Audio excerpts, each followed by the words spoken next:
During my childhood, my family resided in a suburban neighborhood in Minneapolis, Minnesota. As my parents were often occupied with work, my sister and I were often in the care of our grandparents. They resided in a duplex located near Phalen Lake. One of the neighbors, an older gentleman who lived alone in the upper unit of my grandparents' building, always struck me as unsettling.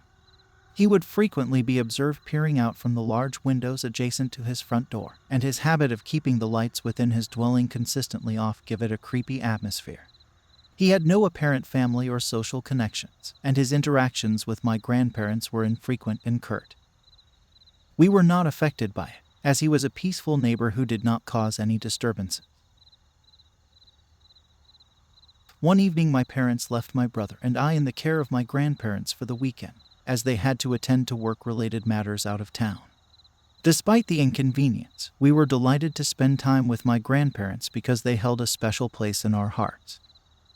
Upon arriving at their home in the late afternoon, we embarked on our usual routine, which included taking leisurely walks with my grandfather and playing games at the park. As evening descended, Grandma summoned us to the dining room, where we enjoyed a delicious meal together, and then we retired to the guest room to spend the night afterwards. My younger brother quickly fell asleep, while I took advantage of the opportunity to play my favorite video games, something that was not possible at home due to bedtime constraints. At approximately 1 a.m., I paused my video game to use the restroom and turn on the hot water. As I waited for the water to heat up, I began to hear thumps and bangs from the floor above me. The intensity and frequency of the sounds suggested that they may have been expressing dissatisfaction with some perceived noise, possibly as a result of my turning on the water at such a late hour. As I attempted to reason out the cause of this behavior, it began to elicit a sense of worriness within me. Feeling concerned, I turned off the water to listen more closely. The sounds grew louder and more intense until they suddenly stopped. At that moment, I heard a distinct gasp of breath, but I could not discern its origin. Deciding it was best to err on the side of caution, I quickly returned to my room, turned off the lights, and went to sleep without taking a shower. The following morning, my grandfather woke my brother and I from our slumber at 9 a.m. for breakfast. My brother and I raced to the kitchen, and as we made our way past the bathroom in the hallway, I caught a glimpse of a dark figure sitting on the counter where we kept our toothbrushes. The figure appeared to be facing in our direction with its face down and hands on his face, but I didn't give it much thought as my brother was close behind and I didn't want him to beat me to the kitchen. Additionally, I assumed it was my grandmother, yet when we arrived in the kitchen, she was already seated at the table and eating. While we ate breakfast, I noticed a putrid odor that seemed to be pervasive in the air.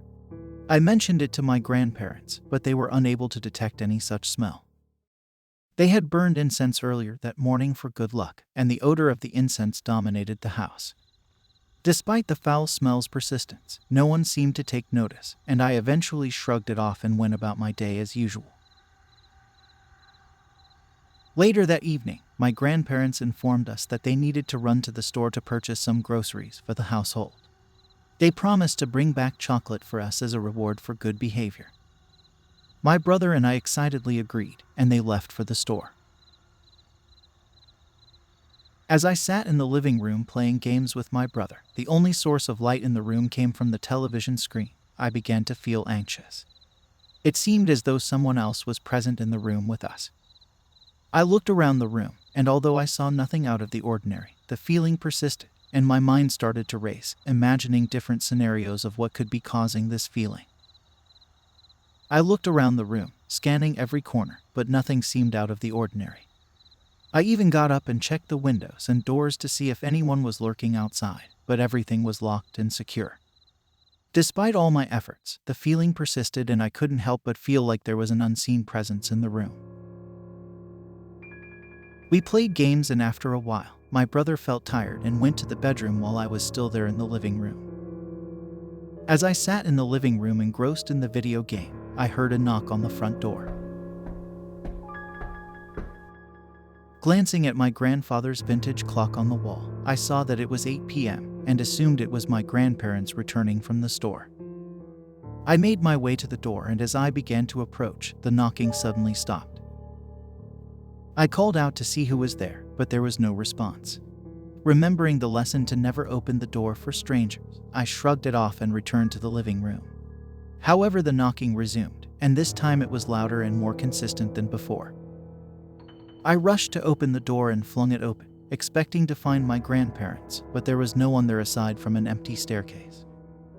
The only sounds that could be heard were the distant chirping of crickets and the occasional car passing by in the distance.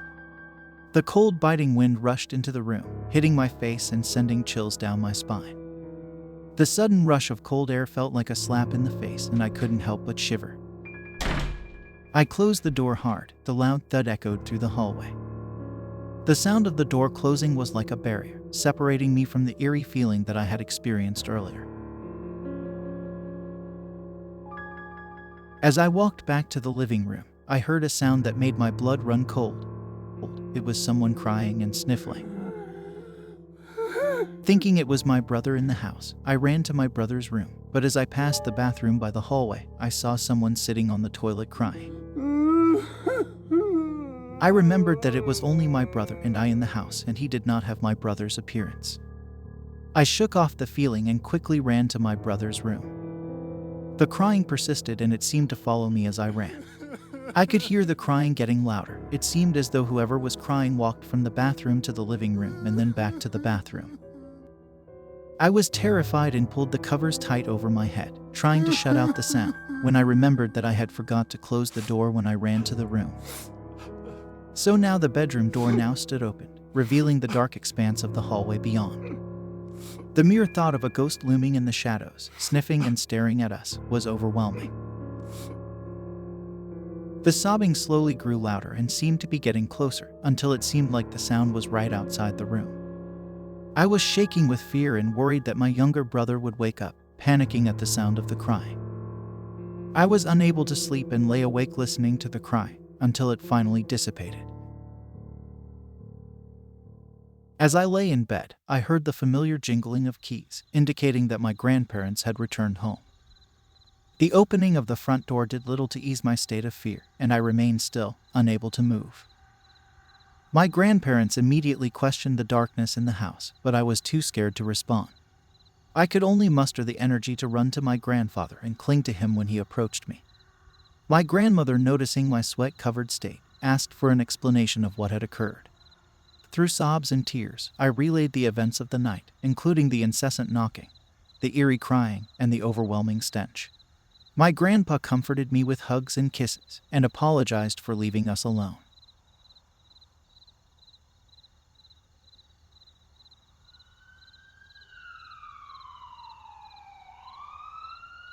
The following morning, we were jolted awake by the blaring sirens of emergency vehicles.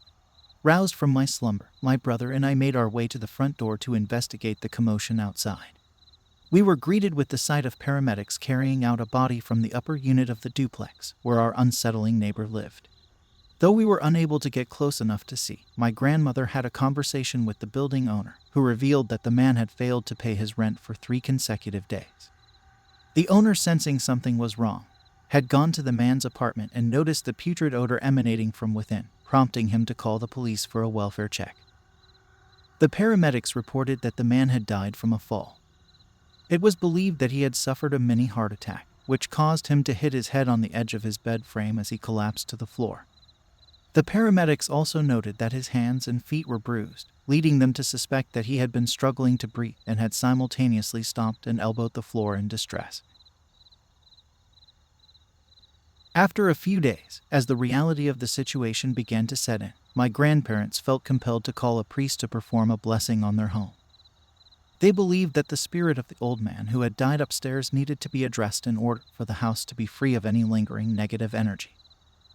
The priest arrived and performed a series of rituals designed to purify the space. After the blessing, the priest informed us that the old man had been attempting to communicate with us through the strange noises I had heard, in order to alert someone to his death. Without any family or close friends, he was dependent on someone discovering his body in order for his passing to be acknowledged. This realization was difficult to come to terms with, and left me feeling a mix of sadness and shock. The thought that we had been so close to him in his final moments, yet unable to assist him, weighed heavily on my conscience. I recounted the events of that weekend to my parents and close friends, but many of them dismissed my experiences as mere paranoia. However, a select few took me seriously and suggested I perform a ritual to release the old man's spirit from the duplex. They advised me to go to the duplex and speak out loud, either inside or outside of the man's unit, and say these words: "Thank you for giving me the signs, but you are free to leave now. Do not linger here because it is not your house anymore." I was too afraid to go through with this ritual myself as a child, but my grandfather did so on my behalf.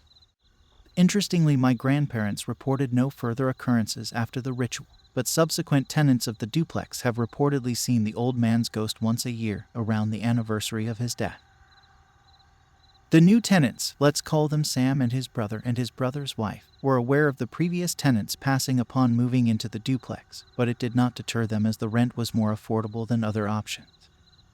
As the anniversary of the previous tenant's death approached, they began to report sightings of the man's ghost in the apartment. They were not particularly disturbed by the presence, but found it interesting to note. The new tenant relayed an experience to my grandfather, describing in detail one of the occurrences they had encountered. Here is one of the experiences. One evening, as the clock struck the hour at which the elderly man had previously passed away, Sam awakened to the sound of loud banging and furniture being moved in the living room. The commotion grew louder as he attempted to ignore it, and ultimately he decided to investigate. As he approached the hallway, the banging abruptly ceased. Sam meticulously checked each room in the house except for the one occupied by his brother and sister-in-law, but found nothing amiss. He then retreated to his bed, yet was unable to fall asleep due to his concern for the well-being of his brother and his wife. As the minutes passed, Sam became aware of the sound of crying and sniffling emanating from the living room. Unable to ignore the distress any longer, he proceeded to knock on his brother's door, inquiring if there was any issue, as he had heard the sounds of banging and crying from within the house. His brother, with bleary-eyed and confused, told him to return to bed. Sam, however, could not shake the feeling of unsatisfied, and upon peeking into his brother's room, he found everything to be normal. Despite it, he struggled to find rest for the remainder of the night. The next day, Sam reiterated his inquiry to his brother and sister-in-law, yet they remained perplexed and unable to provide any explanation for the strange noises he had heard. It was later discovered that the cries and sniffling were heard every year on the anniversary of the old man's death. Despite living in the house for 3 years, all 3 of them had experienced this eerie phenomenon. As a result of the unsettling experience, they ultimately decided to vacate the residence after living there for almost 4 years. Additionally, my grandparents also moved out of the duplex, so it is uncertain if the strange occurrences continue to occur. I hope you find the story to be a scary and eerie account. I appreciate your interest and thank you for listening. I would like to remind you that maintaining regular contact with your loved ones is essential in building a supportive network. It's important to remember that your family plays an integral role in shaping who you are, and in times of stress, it's comforting to know that you have people on the other end of the line who are ready to support you. It may be easy to overlook, but it's important to remember that your parents love you and want nothing more than your happiness. Allow yourself to be loved and don't dismiss their affection even if it's not in the form or style you prefer. It's still a genuine love. Try to forgive and let go of the past hurt, listen to them and be open to their advice. They will not be around forever. Remember to make the most of the time you have together.